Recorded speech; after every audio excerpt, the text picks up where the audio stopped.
sur cette critique du sport-spectacle ou du sport-loisir. J'ai tendance à penser que, de quel droit pourrions-nous émettre une critique sur cette activité de spectateurs ou de participants si nous ne sommes pas en mesure d'apporter d'autres dissolvants d'angoisse, d'autres réponses?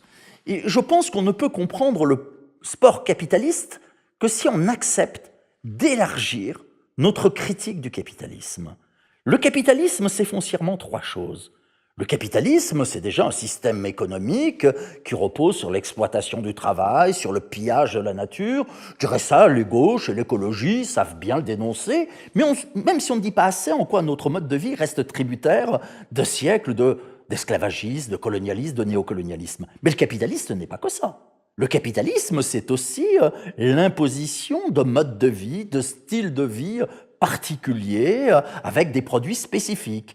Et ça, les gauches et l'écologie ont largement perdu cette critique des styles de vie, des modes de vie. Un exemple, en 1953, Benoît Frachon, le secrétaire général de la CGT, déclare à la tribune du Congrès « Si on accepte la civilisation de la voiture, on aura en même temps le mode de vie américain qui va avec. » Je dirais aujourd'hui, un dirigeant syndicaliste qui tiendrait ce type de propos passerait pour un fou furieux. C'est la preuve que beaucoup de ketchup a coulé depuis dans nos têtes. Mais le capitalisme, ce n'est pas non plus que cela.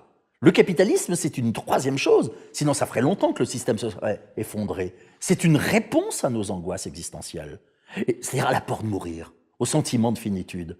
Et la réponse capitaliste, c'est le toujours plus. Toujours plus de production, de consommation, toujours plus grand, toujours plus loin, toujours plus fort.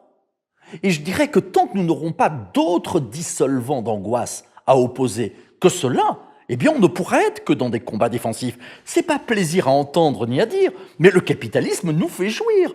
Et le sport professionnel nous fait jouir. C'est une mauvaise jouissance. C'est une jouissance d'avoir, d'emprise, de domination. Domination sur les autres, sur la nature. Mais tant que nous n'arriverons pas à passer de cette jouissance de domination, d'emprise, à une autre forme de jouissance, qui est une jouissance d'être, tant que nous ne nous souviendrons pas que l'être humain est d'abord un être social, et que si l'on veut développer, j'allais dire, un sport alternatif, je préfère parler d'activité physique, eh bien c'est en se souvenant qu'il faut mettre la fabrique de l'humain au corps, d'où l'idée de la coopération.